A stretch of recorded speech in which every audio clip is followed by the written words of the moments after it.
Chào các bạn nhé. Mình hôm nay nhận sửa một cái máy xông tinh dầu, chia sẻ video với các bạn nha. Thì cái máy xông tinh dầu này các bạn, cái nắp trên của nó bằng gốm này, rất là xịn sò luôn nha các bạn. Mình cũng sửa nhiều dòng máy nhưng mà dòng máy này mình thấy là khá là xịn sò, thiết kế cũng ngon lành nha các bạn. Đó, cái phần thiết kế cái quạt gió để bay thổi hơi lên trên á, để đẩy cái khí ra ngoài á, thì mình thấy nó thiết kế kiểu này ha, nước nó sẽ không có bị tràn ra bên ngoài này, nó sẽ bền máy hơn nha các bạn. Coi như nó gom nước ha, hoàn toàn nằm phía trong này hết. Nó có cái gờ như này thì nó nằm phía trong hết rồi. Mình có 3 con ốc phía sau này các bạn gỡ ra, và cái phần quạt á, nó cũng được bảo vệ lưới nha các bạn. Thì cái phần mạch điều khiển này các bạn nhổ ra cho mình ha. Cái jack này thì các bạn có thể không cần phải nhớ vì nó khác các cái jack khác. Đó. Rồi cái phần quạt này các bạn nhớ ha, cái phần quạt này thì nó nằm ở phía nào thì các bạn nhổ cái quạt ra. Đó. Rồi cái phần nguồn 24V này. Đó. Thì các bạn quan sát thấy cái mạch này rất là ngon lành ha. Đó, nó có tản nhiệt này kia đầy đủ hết.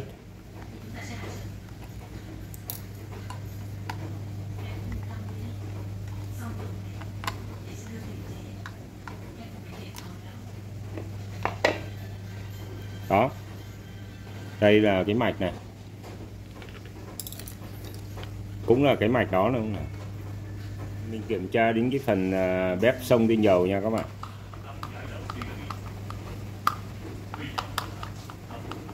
Cái bếp xông này các bạn thay thế là các bạn phải tìm được đúng cái tần số nha các bạn.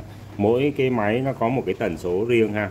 Thì khi mình kiểm tra các bạn thì các bạn phải trong cái catalog của máy nó có cái tần số ha. Đây thì mình tháo ra thì mình thấy nó ố như thế này rồi. Và cái phần keo ha, nó cũng đã bung ra luôn nha các bạn. Nó đã chảy keo ra luôn rồi. Mình nghĩ chắc cái bếp này nó hư rồi các bạn. Mình sẽ thử kiếm cái bếp khác để thay thế coi như nào nha. Đây mình đã thay cho nó cái bếp xông mới rồi nha các bạn. Mình thử ha. Rồi chức năng đèn vẫn còn nha các bạn. Đó. Rồi nó đã full bình thường rồi ha. Ok. Cái loại này khá là tốt cho các bạn. Rồi vậy là mình đã sửa thành công rồi đó các bạn. Cái con máy xông tinh dầu này các bạn, nó chỉ có hư cái bếp thôi. Đó, mình đã thay cho nó cái bếp full rồi. Các bạn thấy nó xịn màu như thế này rồi ha. Đó, đây là cái dòng máy rất là tốt này các bạn, bằng gốm luôn nha.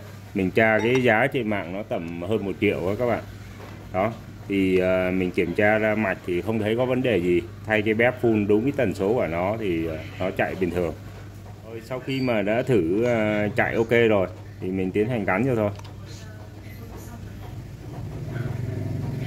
Cái cách thiết kế này của cái con máy này mình rất thích các bạn. Nó gọn gàng, và mình thấy cái phần bếp nó không có bị chảy nước xuống dưới nha các bạn.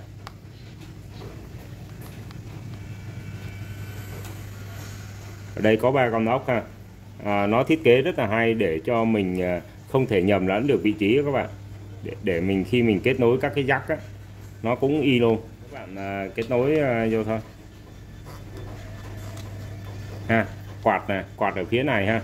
Mình hồi nãy mình đã đánh dấu rồi ha. Đó, này phần nguồn này, phần nguồn các bạn cho hướng này, và đây là cái jack điều khiển này. Đó, ráp vô cái là vừa luôn, vừa y luôn.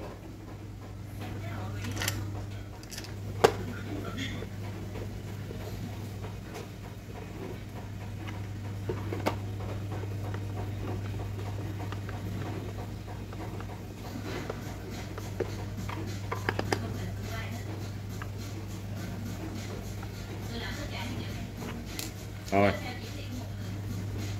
mình sẽ đổ nước vô kiểm tra nha các bạn. Đó.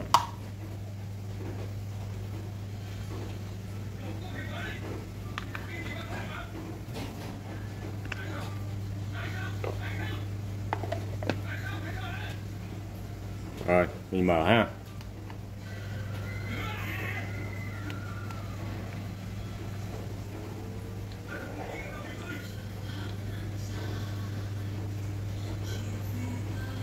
Đó, nó đã lên rất là mạnh, cái loại này rất là mạnh luôn nha các bạn.